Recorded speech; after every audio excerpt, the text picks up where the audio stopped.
Afternoon mga ka-RR. So, ito yung newly constructed na Bea model, 65 square meters. So, kaya medyo madumi pa.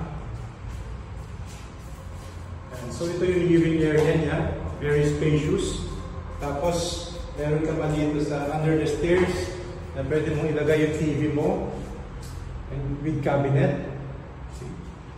Tapos, ito yung kitchen and dining area.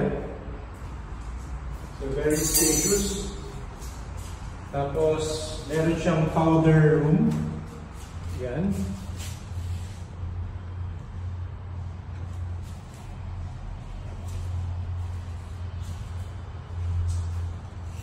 And then next yung lanai area. Yan. Kung gusto niyo magpahinga after niyo mag-dinner, so labas kayo dito. So, pwede nyo pa-extend yung gilid nyo until dun sa likod.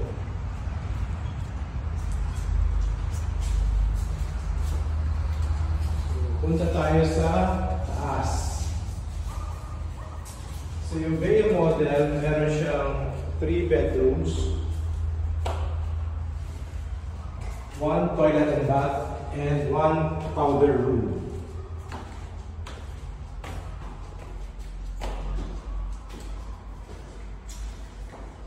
Ito yung master bedroom na tagusan palabas.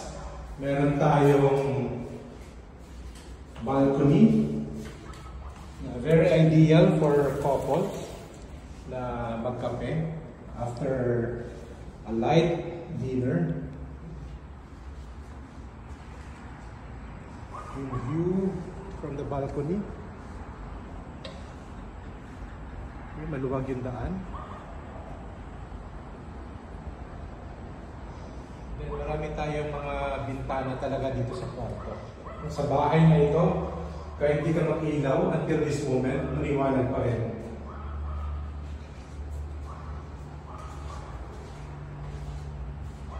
So ito yung master bedroom.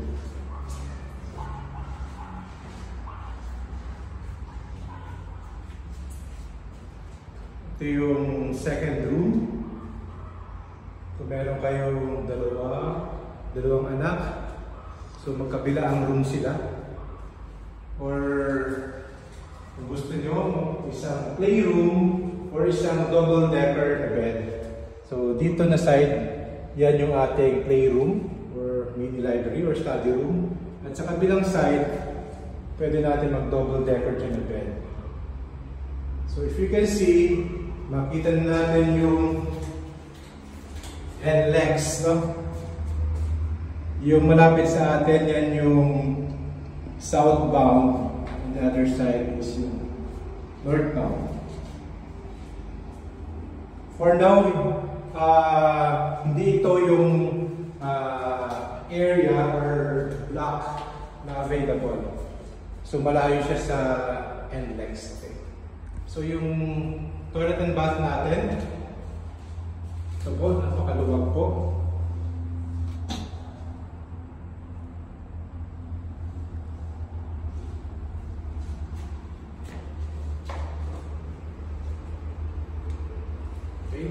So, ito po yung sa taas, lahat ng Bea model, 65 square meters floor area.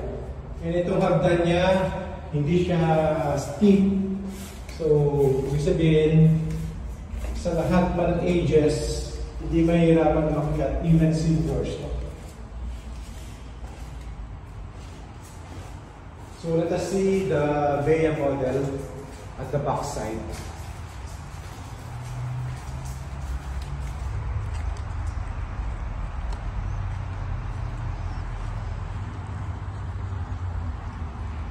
Yan ang Bea model pag nasa likod na side. So, ito sa bintana, nakapresko niyan. Kaya hindi ka mag-aircon. And even yung sa labas niya, may mga vent siya. So, hindi talaga siya mainit. So, on this side, nito, pwede pa expand.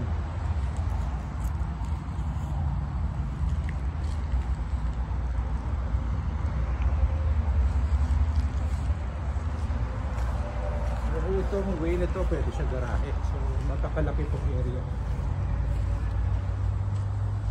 On the side.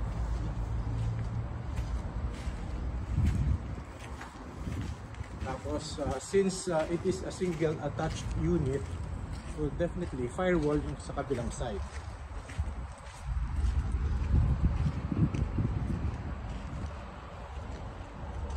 Yan, firewall siya.